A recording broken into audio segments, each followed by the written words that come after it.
Good morning, good afternoon, and good evening, everyone. I'd like to welcome you all to another webinar organized by the My Food Project and the Hungry Cities Partnership. My name is Sujata Ramachandran. I'm a postdoctoral fellow at the Balsili School and Wilfrid Laurier University. I'm also a team member of the My Food and Women Feeding Cities projects of the Hungry Cities Partnership. If you're joining us for the first time today, the Migration and Food Security, or My Food Project, examines the linkages between food security and various forms of migration in the global south. The My Food Project is funded by a partnership grant from the Social Sciences and Humanities Research Council of Canada, or SSHRC. Before I introduce our speaker for today's webinar, let me offer the land acknowledgement. We would like to acknowledge that the Balsili School and Wilfrid Laurier University and its campuses are located on the traditional territory of the neutral, Anishinaabe, and Haudenosaunee peoples. Today, this gathering place is home to many First Nations, Métis, and Indigenous peoples from across Turtle Island. Acknowledging them reminds us of our important connection to this land where we live, learn, and work. We recognize, honor, and respect these nations as the traditional stewards of the lands and water on which Wilfrid Laurier University and the Balsili School are now present. It gives me great pleasure to introduce our speaker for this webinar, Hari K.C. My former colleague Hari has recently joined the CERC in Migration and Integration at Toronto Metropolitan University. Hari received his PhD in Global Governance from the Balsili School. He also holds master's degrees in English and Peace and Conflict Studies from the University of Waterloo. Before joining Toronto Metropolitan University, Hari was a postdoctoral fellow at Wilfrid Laurier University. Hari has participated in several important research projects, including the Gender and or Gender Plus Migration Hub with Dr. Jenna Henebry. He has also taught at universities both in Nepal and Canada. The topic of Hari's presentation is Feminist Food Justice and Transnational Labor Migration in Nepal. If you're joining us for the first time today, Hari's presentation will be followed by a short question and answer session. Please use the Q&A function to ask your question, and I shall pose the questions on your behalf after the presentation. So without any further delay, welcome Hari to the My Food webinar, and over to you. Thank you very much, Sujata, for the kind introduction. It's a great pleasure to be part of My Food Project webinar series. Thank you, Dr. Cross and the entire team for this opportunity. Let me begin with first of all, sharing my screen. So in my presentation today, I will reflect on transnational labor migration of women from Nepal, mainly to the Middle Eastern countries in Asia. And I will also reflect on feminist food justice. What does feminist food justice look like? The nexus between food security, insecurity, and migration. So I will begin with a bit of background on labor out migration from Nepal. I will move on to key questions and reflections and main arguments. And then I will end with some reflections on feminist food justice in the Nepali context. So Nepal, the labor migration in Nepal has existed for quite a long time.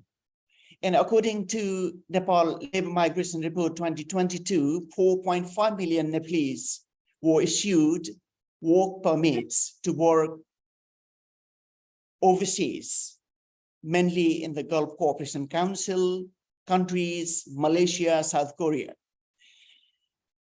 But the proportion of women compared to male migrants is quite low. Officially, it occupies only 8.5% of the total migrant population, out-migration from Nepal. And many reports published by international organizations, they indicate that the number of women migrants could be much higher, because most women, they migrate through irregular means and channels, so they are invisible in the data, in the government's data. And also, if those Nepali migrant workers working in India are counted, and those migrating through irregular channels and means are counted, the number could be much higher. Remittances, the money sent home by migrant workers, plays a key role to the livelihoods of many Nepali families, and it also plays a key role to the GDP of the country. So if we look at this figure, in 2016, it was almost 31%, more than 30% of the national GDP that came from remittances sent home by migrant workers. And even last year, it's really high, 28% almost of the national GDP. So it plays a very important role to the country's economy. But when we look at the contribution of agricultural sector to the country's economy, over the years, we can see that it's on the decline. So the money coming through remittances is on the rise, and we can see exactly the opposite trend when it comes to the contributions of agriculture sector to the country's economy. So when we look at women's migration for work, Nepali women's migration for work, we can, as you can see in the figure, that it is mainly focused on the Gulf Cooperation Council countries, especially United Arab Emirates, Qatar, Saudi Arabia, Kuwait, and others. And what these women migrants, most of them, do in these countries is to work as domestic workers. And domestic workers in many of these countries are not covered under the national laws, labor laws, and the system, which is called the kafala system, the sponsor system, exists in many of these countries. So therefore, many women working as domestic workers in these destination countries are vulnerable to abuse and exploitation in many different ways. But at the same time, because of the problems at home, because of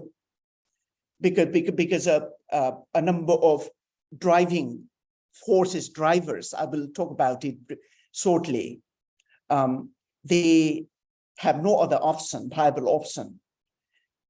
And a migration has become one of the viable livelihood strategy for many women in Nepal.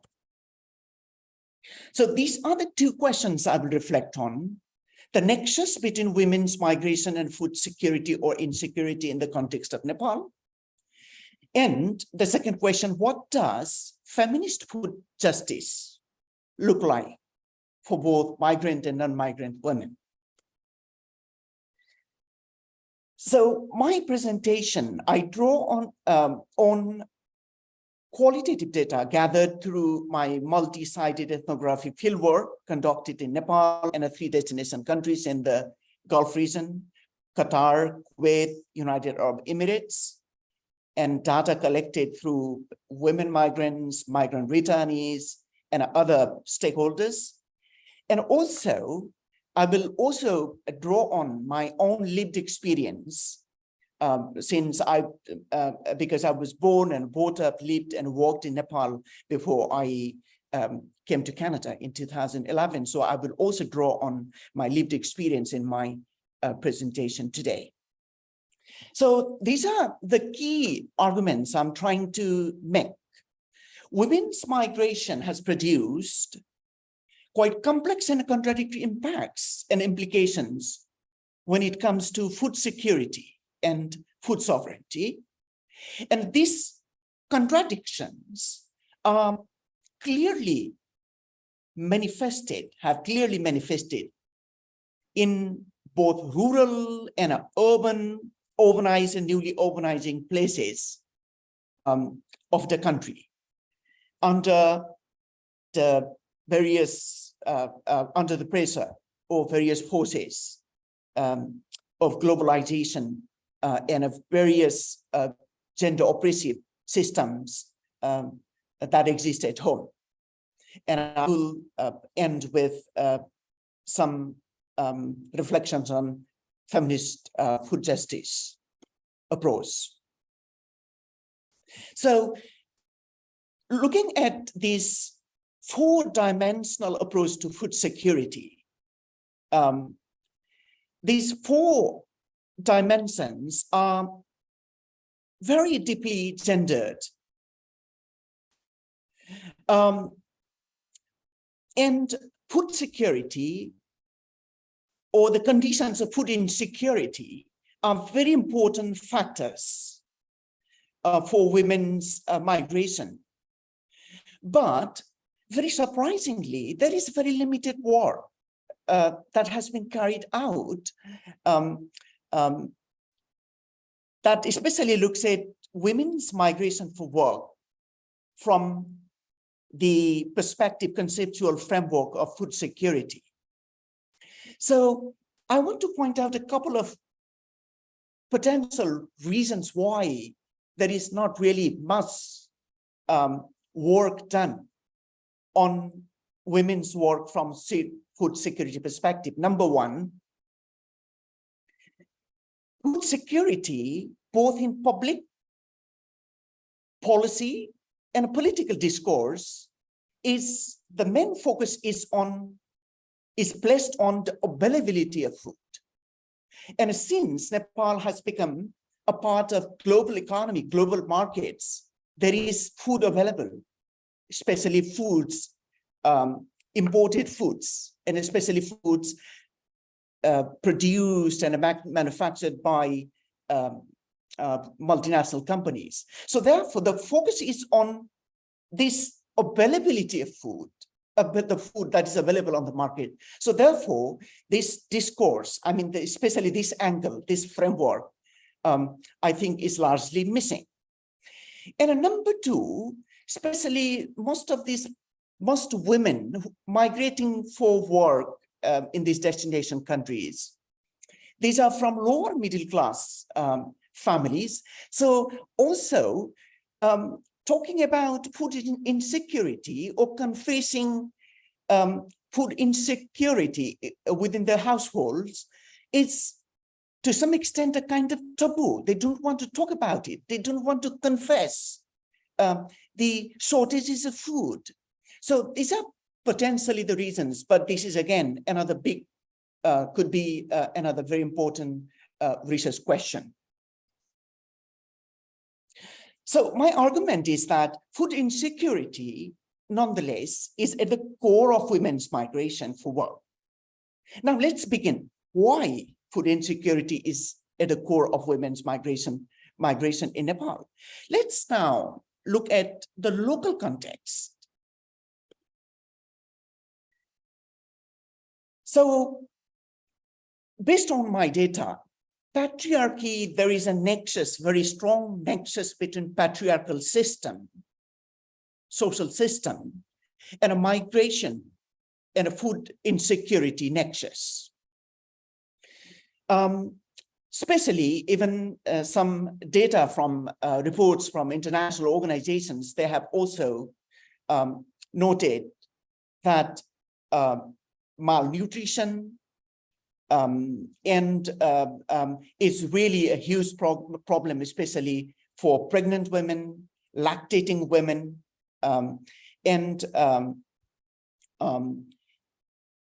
about half, and on a whole, about half of these households in Nepal are food insecure, while 56% of women women of reproductive age live in food insecure households, according to a study by Pandey and Fusaro.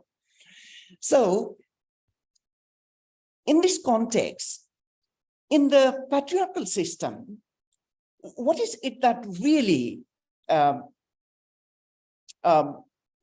driving or creating the conditions of food insecurity for women, so that migration has become an alternative livelihood strategy, has been taken as a livelihood strategy by these women?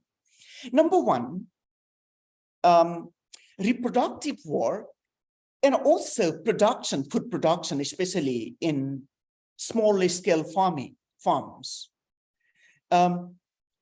It is not counted as work. It is not, let alone getting paid. And number one, and also, since women in the patriarchal system, they are deprived of enjoying the rights to having equal access to the means of production, capital, education, land. So they are not in a position to really participate in the production processes or to have control over production work as their male counterparts.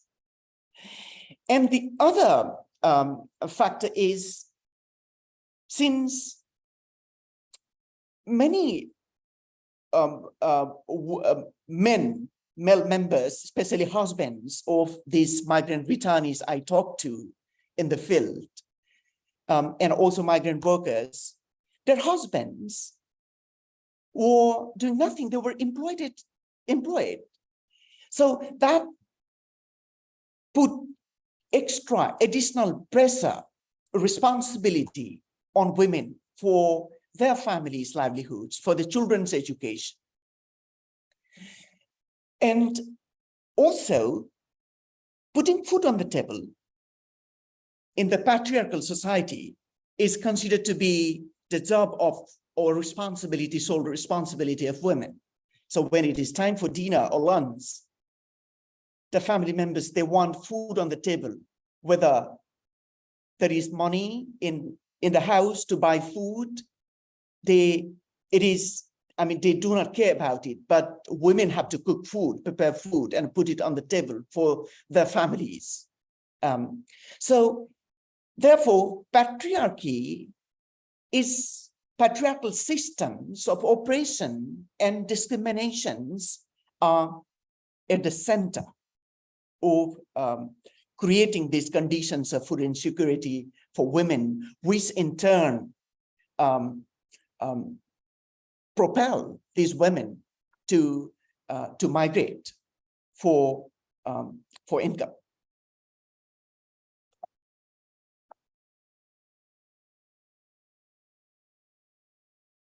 For example, these codes, one of the women returnees in Nepal, she said that her husband was at home and he was alcoholic. And she said it was not something that is started for, lately, but he never had any income. He did not bring money home. She had never seen him bring money home, ever. And also the other woman, she said in the interview that, where would I get money from to run the house if I didn't go abroad? So this really speaks to the drivers of women's migration for work and the way in which migration has become a means, an alternative means of their livelihoods. Now, since 1990s, especially following the political change in 1990s, Nepal became part of global economy, global markets, especially after Nepal embraced structural adjustment programs. Then globalization, I mean, has had a range of impacts and implications for people's livelihoods in many different ways. In particular, they have interacted, especially patriarchy has really interacted with various forces of globalization. So in this context, it is not patriarchy alone that has created these conditions for women's migration. Patriarchy, interestingly, comes to be entangled with these forces of globalization. So therefore, even sustenance farming, small-scale farming, cannot be a source of income because their lives and their needs and their aspirations have changed. So therefore, they need cash income to buy goods and commodities that are available in the market. So therefore, there is this disconnect between women's lack of income and then the pressure that they are experiencing due to the influx of these commodities from global markets, creating these conditions for migration. And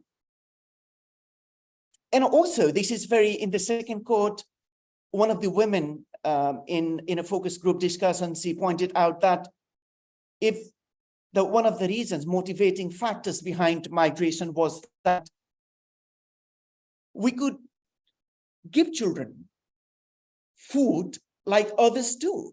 So this is really, really suggestive. Food, what does she really mean by food? It is the food that is available in the market, the noodles, the biscuits, the food items that are produced by these by multinational companies. So therefore, there is this interesting complex ways in which the patriarchal gender oppressive systems at home, they have come to interact and intersect with these forces of globalization. But when, based on my data, all women migrants are obviously not a single category, homogeneous category. When we look at women, particularly women from Dalit communities, which are considered to be so-called untouchable community, which are at the bottom of the social ladder, and indigenous, which are called Janajati communities. So the participation, the number of women participating in transnational labor migration from these communities is much higher than those of the so-called upper caste women. It is because it is not only gender, patriarchy that is at work here. It is also ethnicity, their ethnic identity, their indigenous identity, and also their caste and a class. When they intersect, then the impacts of these entanglements, local, global impact entanglements, they become much more complex and compounded, putting additional pressure on the lives of Dalit women and women from Janajati indigenous communities. So one of the women, she noted that if I start running a store or tea stall in the village, then people from upper caste people, they do not come and buy tea. They do not even drink water. So in this context, these forces are really much more complex and become compounded in the context of these women. So therefore, women's transnational labor migration has created conditions of food insecurity. Transnational labor migration has resulted from these conditions of food insecurity. And these conditions of food insecurity are the outcomes of the ways in which, as I mentioned, the patriarchy, the local systems, gender oppressive systems at home in Nepal, as well as various forces of globalization. The way in which these two forces or systems of discrimination and oppression, they have come together to put pressure on the lives and livelihoods of women.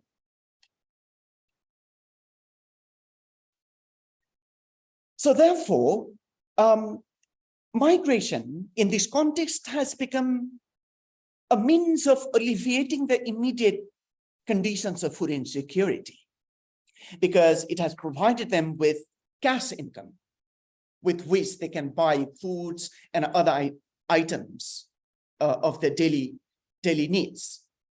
And also, it has also given them freedom from buying food from local pawnbrokers or lenders. And there was a system in existence, in place in Nepal called Chaupaje system. Especially people during the times of food crisis, food insecurity, they would turn to the houses of the local rich local people to borrow food or to buy food for which they would have to pay, but at the same time they would also have to go to the house and work for free for them, depending on how much food they borrow from the local borrowers, rich people. And it has also improved their personal hygiene, their well-being. And also, very importantly, particularly the women from so-called untouchable Dalit community and the Janajati community, it has given them, migration has become an important source for their empowerment, not only economic, but also social empowerment. There have been, many of them were able to buy land, even build houses, better houses for themselves and their families. And also for non-migrant women, migration, when people migrated in large numbers, then it made land easily available for them for sharecropping. So therefore, labor migration has become an important means of addressing immediate food exigencies for many women, migrant and non-migrant women in Nepal. For example, in my interviews, in the first quote, one of these women migrant returnees, she thought, it is how migration has enhanced her position, social position in the society. The people who would not even talk to her, would not even pay attention to her. She feels that people, they recognize her self-worth. They respect her. So this respect that she has been able to receive from the so-called upper caste people, it has migration. It has been possible because of her migration. And also, one other woman from a Dalit community, she was able to buy a piece of land. She was landless, and with money she was able to make from migration, she was able to buy a piece of land where she was planning to build a house. So these are the two pictures, the old house and the new house. This new house was one of the women migrant returnees was able to make with the remittances she sent home. So this was particularly from a Dalit community called Musahar community in the plain areas in the Tarai region in Nepal. Now, though migration has become an important means of addressing the conditions of food insecurity for many women, migrant and non-migrant women. But what does migration have to do with food sovereignty? So my argument is that it has led to an erosion of food sovereignty, especially it is a huge area. But for example, the means, the access to the means of production, local production and a market, sustainable food production,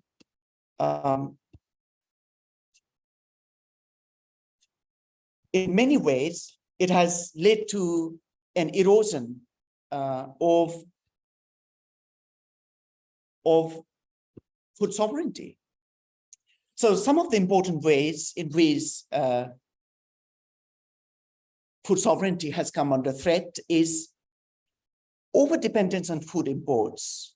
As at the beginning, I showed in the slide how Nepal has increasingly depending on food imports and a decline in agricultural production. And also the changing conceptions of food. It is not the traditional food that people used to eat. Now, once the forces of globalization have, I mean, the commodities, the goods, the food items have become available in every nook and a corner of the country because of globalization. So they consider food to be, I mean, food for them, good food for them refers to these food items available from the global markets. And a local food production system and a livelihood systems, it has also come under threat. And a migration cannot become a sustainable means of addressing food insecurity in the long run, though it has provided, it has become a means of addressing food insecurity for the time being. And the land is increasingly lying fallow in many rural areas. And migration has also caused fragmentation of land, and land increasingly being converted into construction of houses.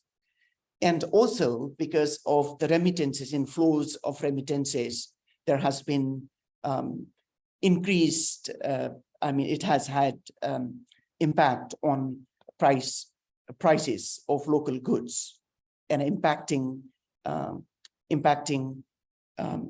people's lives in the long run, food security for both migrant and non-migrant women and other people as well. So when we look at women's perspective in particular, when we look at food sovereignty from from a gender perspective, it is important to really pay attention to women's subsistence farming, small scale farming, food preparation, distribution of food. In the patriarchal system, their contributions, their participation and contribution have become invisible. That's very important. And also the way in which they do not have equitable access to the means of production. That is also very important. And also, where is even when we talk about local production or distribution or consumption, where is the place of women within these processes of production, food production, distribution, and consumption? For example, women, even if Nepal becomes food independent, a food insecure country, but where is the place of women within this idea of sovereignty? Because in the patriarchal system, for example, when we talk about consumption of food, it is women who eat at last in the family. So therefore, it is not only the availability or access to food, but also it has to do with the consumption habits.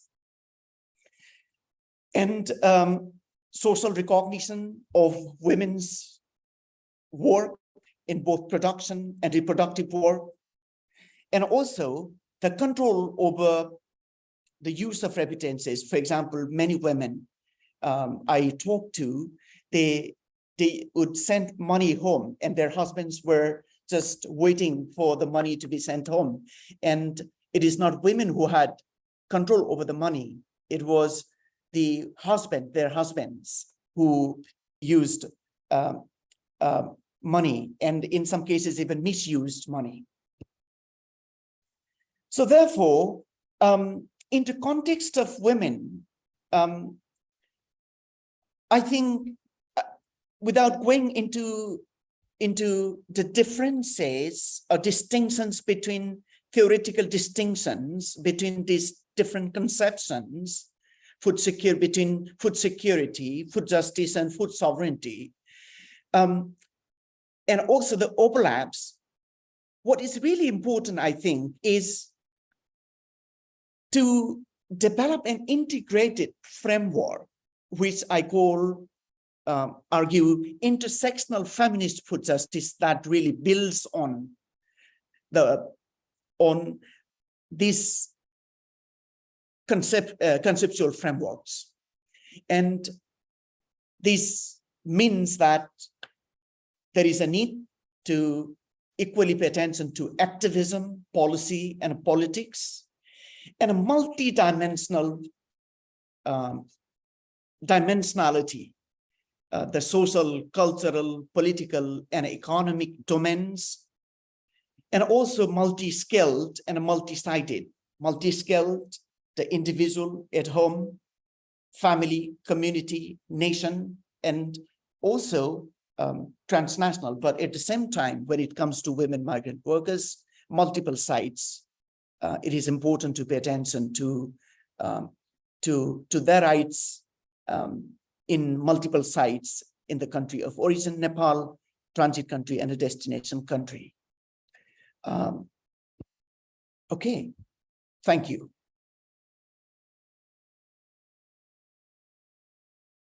Thank you very much, Hari. We'll now take some questions and comments from the audience. And while we are waiting for the questions, let me ask you some, Hari. My first question is, there are some striking and less known nuances to the feminization of labor migration in Nepal. Can you tell us a little bit more about it, and how does that interact with the food security and insecurity challenges they face, and migrant precarity as well during the migration journey and at the destination sites and while in transit? Okay, thank you, Sujata. So the feminization of migration, as I pointed out, labor migration in Nepal is mainly a male-dominated phenomenon because of the patriarchal social cultural system. It is men who are considered to be typically the breadwinners. So it was males' work to migrate. But as I said, following the 1990s political change, Nepal became a multi-party democracy. And Nepal also embraced structural adjustment program, and Nepal became part of global economy. Then women, because of some liberalism at home, and also because of these forces of globalization, women in increasing numbers started to take part in migration, though they had, to some extent, they had used to migrate to India, to different Indian cities. But 1990s, they started migrating to these destination countries in the Gulf region, especially to work as domestic workers. But it is not only domestic work that women have migrated for in the recent times. They have also started migrating to these countries in other sectors, in the other service sectors and sectors. But so therefore, there has been this feminization of migration. And when looking at this feminization of migration from food security and security perspective, as I said,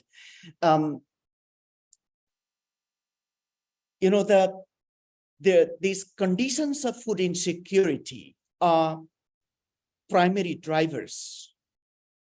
And these conditions of food insecurity are created through the complex entanglements between various gender oppressive systems at home, patriarchal systems where they have no control or they have no right to property, land, education, on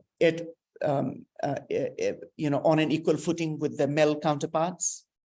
So that means that they do not have the stable or sustainable, stable or predictable means of income on the one hand. And it was there. These oppressive systems had existed for quite a long time.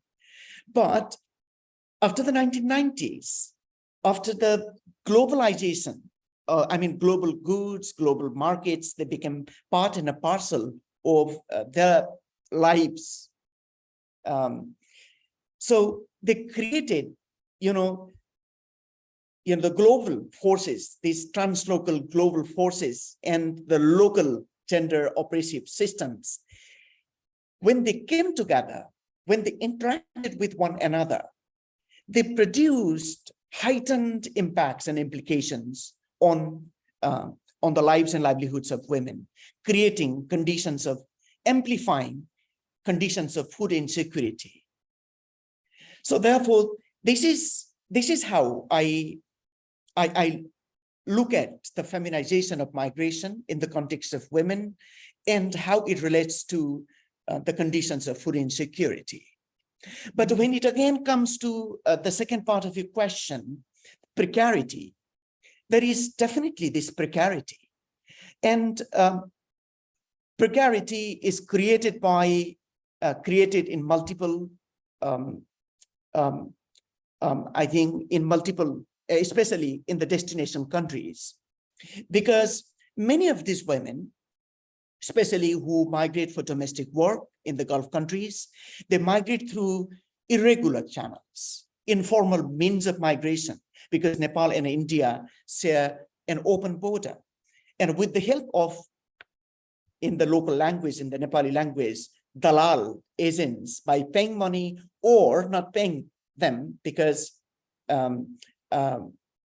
employers, the prospective potential employers in the destination countries, in many cases, they already release some funding. So it creates conditions of precarity for them. And why they migrate through these irregular channels? It is again the state.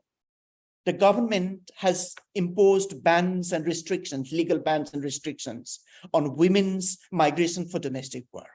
Because the government's argument is that women are abused, can be abused. There are cases of violations of women, especially sexual exploitation of women in the destination countries, because they work in the domestic space, in the private space, where they are not even covered under the national laws, labor laws, and where in the destination countries, this kafala system, the sponsor system exists. So therefore, the government's argument is that they are exploitable in the destination country. So we want to protect them. And the best way to protect them is to ban, is not to send them, not to let them go to these destination countries. So therefore, it has pushed them to more vulnerability, to the conditions of vulnerability. Not only in the transit country, not only origin country, they become exploited in the hands of these agents in the transit countries, in Delhi, and in some cases even in other third countries like Sri Lanka, Bangladesh, before they are taken to the destination countries. And of course, in the destination countries, because they are not in fact legal, right? That makes them even more exploitable. So therefore, there is these complex ways in which their precarity is interconnected between different skills and in different sites. So we have several questions for you, Hari. The two questions and very good comments from Chand from Singapore. She has typed, "Thank you, Hari, for your important feminist and intersectional scholarship. Her first question is, working hard, turning your heart to stone. Food work, feeding work can be rational work, but it is also highly emotional work. Are there examples in your fieldwork which show the emotional labor of accessing culturally nutritious foods via migration or remittances?" Oh, okay. So can you repeat your question, Sujata? So she's asking about food work and feeding work as emotional work, and whether the labor of the female migrants, the emotional aspects attached to it, and in terms of accessing culturally nutritious food via migration or remittances, did your fieldwork or your PhD research focus on that particular aspect? In my PhD, I didn't really, that was not really my focus. I really focused on governance and policy. But of course, there is a lot of data that really speaks to food security and insecurity. But yes, I think it's food work is, it's there is emotionality or emotions tied to food work, and especially when it comes to migration, whether it has women were able to provide culturally acceptable food for their children or for their family with the money they were able to make through their migration. So I think, so it is here that I really see what I call the colonization imagination. I call it, the conception, the way in which food has been conceptualized, especially good food has been conceptualized. They have a different conception of food, not traditional food, the Nepali traditional food that they are talking about, they're referring to. What they are referring to, one of the women, she said that I decided to migrate so that I would be able to give good food to my children. So what this good food refers to is the food that is the trendy foods, the junk food, I mean, the noodles, the biscuits, and what is, the food items that's available, produced by these companies, multinational companies. So therefore, and this is considered to be the symbol of modernity, symbol of progress. And those who eat those kinds of foods are, I mean, they have good reputation, good place in the society. So therefore, the whole idea of food, the conception of food, there has been, because of globalization, global forces, capitalism, this has had a very strong impact on the notion of food. So, Hari, we're really running out of time. So we have two more questions. We're going to run through it very quickly. The second question from Chand is, was food security and migration of women achieved primarily with the support and help of other mothers, sisters, grandmothers, aunts? Were there instances of men resisting against global and domestic patriarchy in their own ways? Mm-hmm. Thank you. Thank you for the question. Yes, in most cases, migration had been possible for many of these women because their caring responsibility, reproductive work, though it was not a reproductive part of production, was taken over by other female members. In many cases, their mothers, mothers-in-law, sisters, aunts. So there was definitely this chain, what is called the care chain, was there. But in some cases, even males, they were complicit. I mean, they were ready to send women, I mean, to let them migrate, because it was, in some cases, even easy money for them. They were staying home, waiting for the money to be sent home. And so therefore, there were different ways in which this really played out. But in most cases, of course, yes, there was the caring responsibility, the care work was taken over by other female relatives or members within their families. So there's a final question, which is by Roman. He has and a comment. It says, he's written, to the best of my knowledge, the Nepali government formally prioritized nutrition in the 1970s, and this focus has been sustained over the subsequent decades. A wide range of food and nutrition related acts, policies and strategies have been implemented in the past few decades. Most have concentrated on addressing undernutrition with strategies to improve feeding practices, food security, and the promotion of sustainable food systems. However, the implementation of these policies may not have been entirely successful. His question is, how do these government policy measures, both past and present, address gender inequality with respect to female food insecurity? And what about food security in relation to children?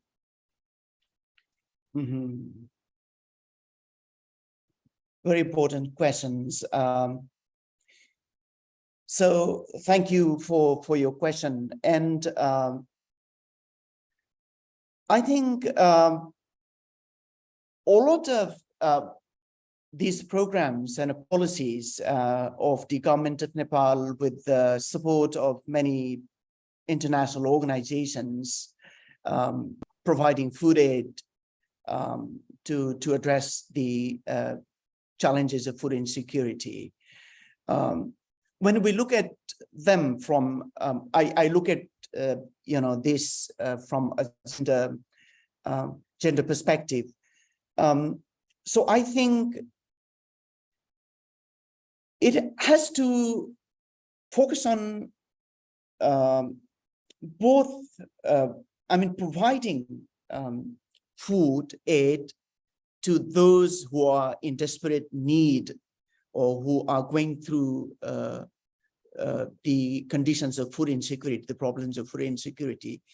That is very important. But at the same time, it is also, to some extent, at the same time, it is also important to invest and to formulate policies and programs in addition to receiving food aids from these organizations, to really develop sustainable food systems, to really invest in small scale farming, especially many women producing food in many remote areas. They produce food, but there is no market for them to sell the food. I saw just a couple of weeks ago, there was a lot of production of potatoes where obviously women play a huge role, but there was no market because Indian tomatoes and Indian tomatoes were easily available. They were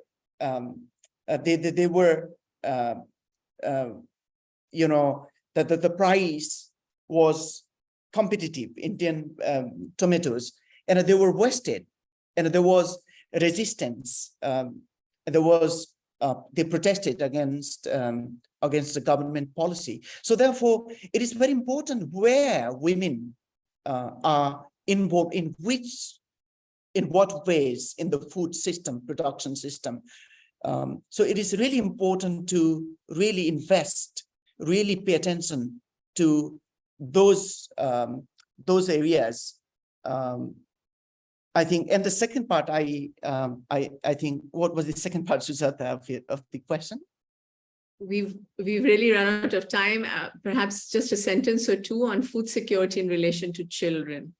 Oh yes, food security in relation to children. It is a huge problem, malnutrition as a whole. But when we're looking at it from women's migration perspective, I think again, mixed impacts.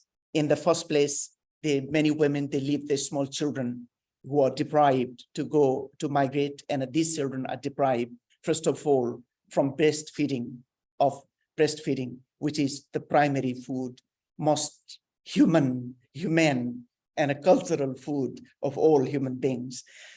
But for all the children, obviously, migration has been an important means of providing food for children and families as well. Thank you.